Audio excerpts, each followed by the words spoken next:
இந்த நாட்களில் இந்த பக்கம் திரும்பினாலும் ஊடகங்களில் அதிகம் பேசப்படுற ஒரு விஷயம் அரிசிக்கான தட்டுப்பாடு, அரிசிக்கான பற்றாக்குறை. எதிர்வரும் நாட்களில் விலைகள் இன்னும் சடுதியாக அதிகரிக்கிறதுக்கான வாய்ப்பு இருக்குது. அரிசியை பெற்றுக்கொள்றதுக்கு பொதுமக்கள் வரிசையில் நிற்க வேண்டிய நிலைமை கூட உருவாகலாம் என்ற மாதிரியான செய்திகள் தொடர்ச்சியாக வெளிவந்து கொண்டிருக்கு.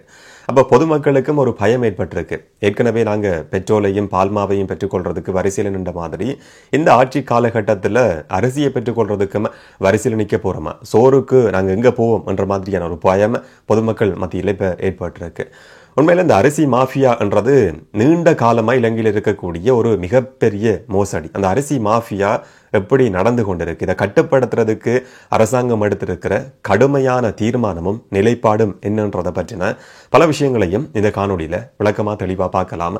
வணக்கம், நான் பிரசாந்த் ராஜ். ஆட்சி மாற்றம் நடந்து ஒரு சில நாட்களுக்கு பிறகு அரசாங்கம் ஒரு அறிக்கையை விவசாயத்துறை அமைச்சிட்டிருந்து கோரியிருந்தது. இலங்கையில் ஒரு அரிசி பற்றாக்குறை தட்டுப்பாடு ஏற்பட முடியுமா, ஒரு பண்டிகை காலத்தை நாங்கள் நெருங்கி கொண்டிருக்கிறோம், அரிசி போதுமான அளவு கையிருப்பில் இருக்கான்னு சொல்லி விவசாயத்துறை அமைச்சிட்டிருந்து ஒரு அறிக்கை கோரப்பட்டிருந்தது.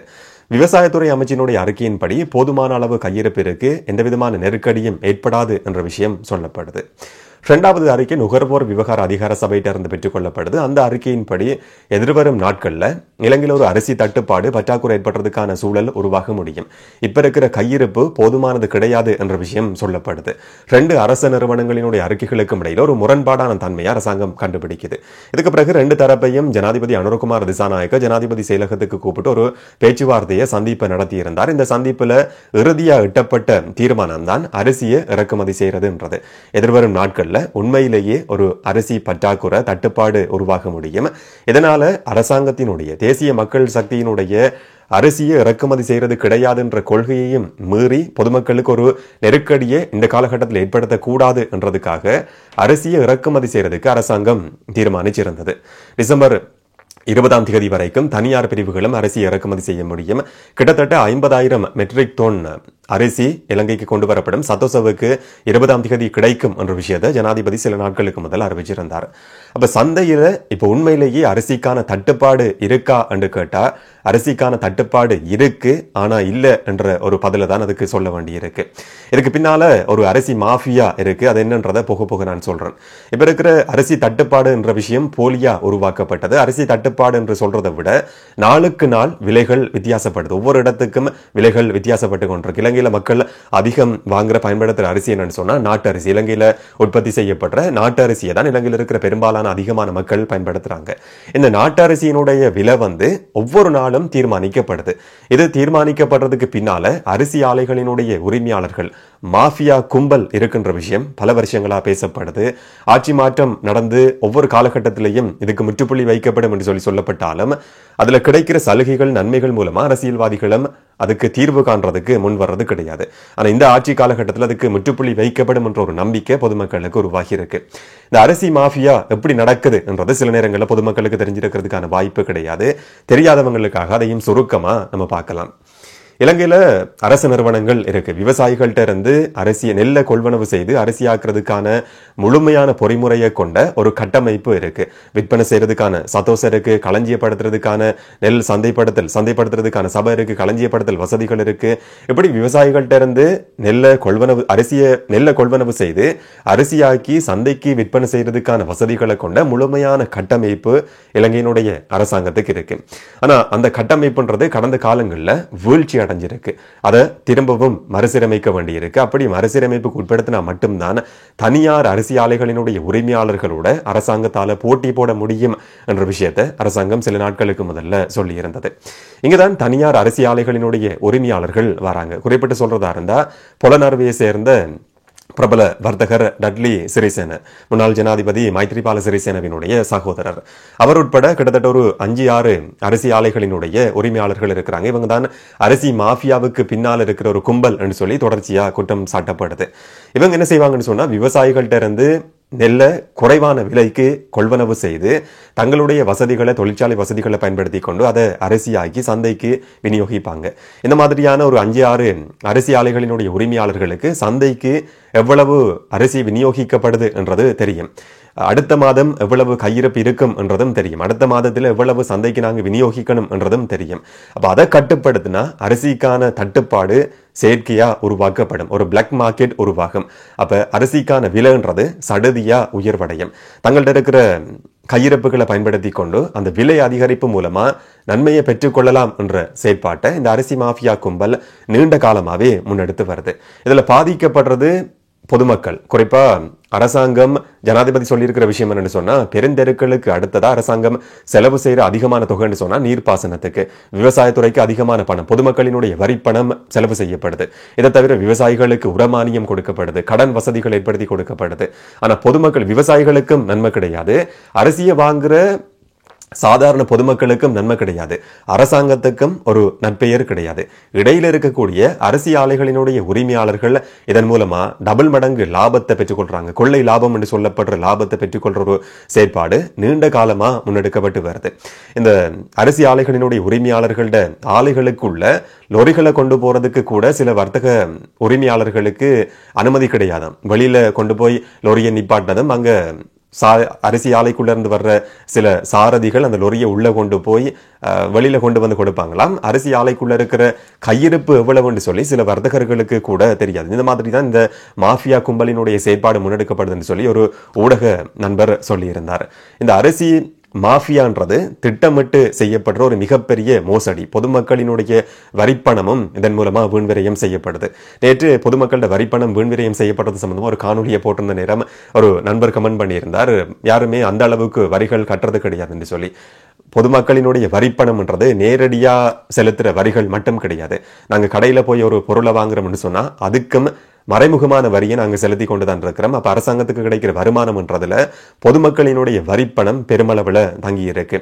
இந்த அரிசி தட்டுப்பாடை செயற்கையை ஏற்படுத்துறதுக்கான நடவடிக்கையை தான் இந்த அரசாங்க காலகட்டத்திலையும் இந்த தனியார் அரிசி ஆலை உரிமையாளர்கள் இப்ப முயற்சி எடுத்திருக்கிறாங்க. ஆனா அதுல தோல்வியை காண்றதுக்கான ஒரு நிலைமை தான் உருவாகி இருக்கு.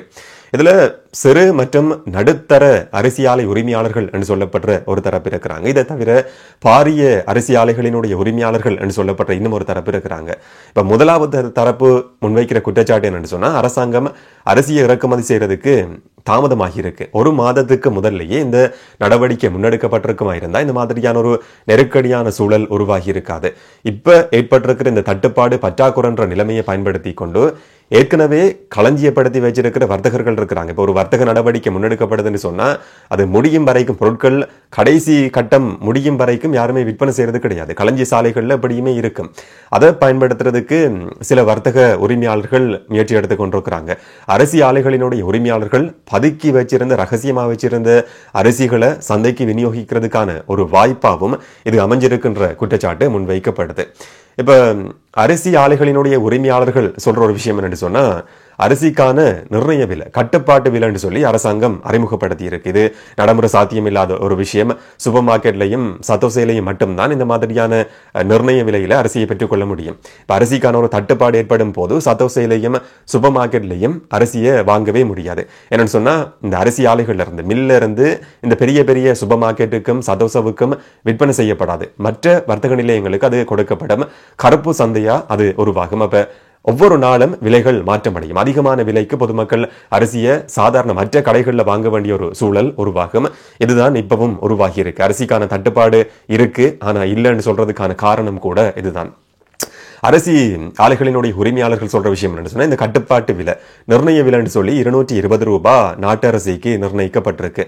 இந்த 220 ரூபான்னு சொல்லப்படுற கட்டுப்பாட்டு விலை நீக்கப்படும் இருந்தா அந்த வர்த்தமானியை அரசாங்கம் ரத்து செய்து புதிய ஒரு வர்த்தமானியை வெளியிடுமா இருந்தா ஒரு இரவுல இந்த பிரச்சனைக்கு தீர்வு காண முடியும் என்றதுதான் அரிசி ஆலைகளினுடைய உரிமையாளர்கள் சொல்ற விஷயம். அவங்க சொல்ற விஷயம் என்னன்னு சொன்னா, போதுமான அளவுக்கு நெல் ஏற்கனவே இருக்கு, அதை பெற்றுக்கொள்ள முடியும், எந்த விதமான பிரச்சனையும் கிடையாது. இந்த கட்டுப்பாட்டு விலைன்றது நீக்கப்படும் இருந்தா அரிசி பிரச்சனைக்கு ஒரு இரவுல எங்களால தீர்வு காண முடியும் என்றதுதான் அவங்களுடைய ஒரு கோரிக்கையா இருக்கு. அப்படியா இருந்தா கையிருப்பு ஏற்கனவே பதுக்கி வைக்கப்பட்டிருக்கு, கட்டுப்பாட்டு விலை நீக்கப்பட்டு அதிகமான விலையை அரசாங்கம் அறிமுகம் செய்யும் இருந்தா இன்னும் அதிகமான லாபத்தை பெற்றுக்கொள்றதுக்காக பதுக்கி வச்சிருக்கிற கையிருப்பையும் இந்த நிறுவனங்களினுடைய உரிமையாளர்கள் சந்தைக்கு விநியோகிப்பாங்கன்றதுதான் அதனுடைய நேரடியான கருத்து. இவங்களுடைய எதிர்பார்ப்பு என்னன்னு சொன்னா, 220 ரூபாய் என்றது 240 ரூபாவா அதிகரிக்கப்படணும் என்றது. மொத்த விலையா 235 ரூபாவும் சில்லறை விலையா 240 ரூபாவும் நிர்ணயிக்கப்படணும் என்ற கருத்தை வந்து அரிசி ஆலைகளினுடைய உரிமையாளர்கள் சொல்லியிருக்கிறாங்க. இப்போ ஜனாதிபதி அனுரகுமார் திசாநாயக்க நேற்று இந்த அரிசி வர்த்தகர்களை ஜனாதிபதி செயலகத்துக்கு கூப்பிட்டு இதுக்கு முதல்ல ஊடக நிறுவனங்களினுடைய முக்கியஸ்தர்களோட நடத்தின சந்திப்பு மாதிரி சிரிச்சு கொண்டே விடுத்திருக்கிற சீரியஸான எச்சரிக்கை மாதிரி கடும் தொனியில நேரடியான பகிரங்கமான ஒரு எச்சரிக்கையை விடுத்திருக்கிறார். ஒரு வாரம் ஒரு 10 நாட்கள் கால அவகாசம் கொடுக்கப்படும். அதுக்குள்ள இந்த பிரச்சனைக்கு அரிசி ஆலைகளினுடைய உரிமையாளர்கள் தீர்வு காணாட்டி, அரசாங்கம் சொல்றதை கேட்டு 10 நாட்களுக்குள்ள செயற்படாட்டி அதுக்கு பிறகு எடுக்கிற நடவடிக்கை வித்தியாசமா இருக்கும், வேற மாதிரி இருக்கும் என்ற செயற்பாட்டை ஜனாதிபதி அனுரகுமார் திசாநாயக்க விடுத்திருக்கிறார். எந்த ஒரு வர்த்தகத்தையும் முடக்க வேண்டிய தேவை கிடையாது. ஆனால் அரசாங்கம் எதிர்பார்க்கிற விஷயத்தை இவங்க செய்யாத பட்சத்தில் கடுமையான ஒரு நடவடிக்கை எடுக்கப்படும் என்ற கருத்தை வந்து ஆணித்தரமா ஜனாதிபதி அனுரகுமார் திசாநாயக்க பதிவு செய்திருக்கிறார். இதே நேரம் அரிசி ஆலைகளுக்கு வெளியில நுகர்வோர் அதிகார சபையினுடைய அதிகாரிகள் இப்ப கடமையில் ஈடுபடுத்தப்பட்டிருக்கிறதா சொல்லப்படுது. அரிசி ஆலைகள்ல இருந்து எவ்வளவு தொகை வெளியில போகுது, அது எந்த இடத்துக்கு போகுதுன்னு சொல்லி கணக்கு காட்ட வேண்டிய ஒரு சூழலும் உருவாகி இருக்கு. ஜனாதிபதி அனுரகுமார் திசாநாயக்கவினுடைய அறிவிப்பு என்னன்னு சொன்னா 225 ரூபாய் என்ற சில்லறை விலைக்கு மொத்த விலைக்கு இதை விற்பனை செய்ய முடியும். 230 ரூபான்றதுதான் சில்லறை விலையா இருக்க முடியும். இதை தாண்டி விற்பனை செய்ய முடியாது. அப்படி விற்பனை செய்யப்படுமா இருந்தா நான் பார்த்துக்கொள்வேன் என்ற கருத்தை ஜனாதிபதி சொல்லி இருக்கிறார். இதுக்கு பிறகு டல்லி சிறிசேனவினுடைய புலனர்வ மாவட்டத்தில் அவருடைய அரிசி ஆலையிலிருந்து நிர்ணய விலைக்கு அரிசி விநியோகிக்கப்பட்டிருக்கிறதா சொல்லப்படுது. இதுவரைக்கும் நிர்ணய விலை, கட்டுப்பாட்டு விலை சில இடங்களில் காட்சிப்படுத்தப்படாமல் இருந்தது. இன்றைக்கு புலனறுவை மாவட்டத்தினுடைய பல பிரதேசங்களில் இருக்கிற வர்த்தக நிலையங்களையும் இந்த 230 ரூபான்ற கட்டுப்பாட்டு விலை காட்சிப்படுத்தப்பட்டிருக்கு என்ற செய்தியையும் பார்க்க முடியுது. 10 நாட்களுக்குள்ள ஒரு மாற்றம் ஏற்படாட்டி என்ன நடக்கும் என்றதை நாங்கள் பொறுத்திருந்து பார்க்கலாம். ஜனாதிபதி அனுரகுமார் திசாநாயக்கவினுடைய கருத்து எப்படி இருக்கும் என்றதையும் பொறுத்திருந்து பார்க்கலாம். அவர் எடுக்க போற நடவடிக்கை எப்படி இருக்கும் என்ற ஒரு மிக முக்கியமான கேள்வி பொதுமக்களுக்கும் இருக்கு.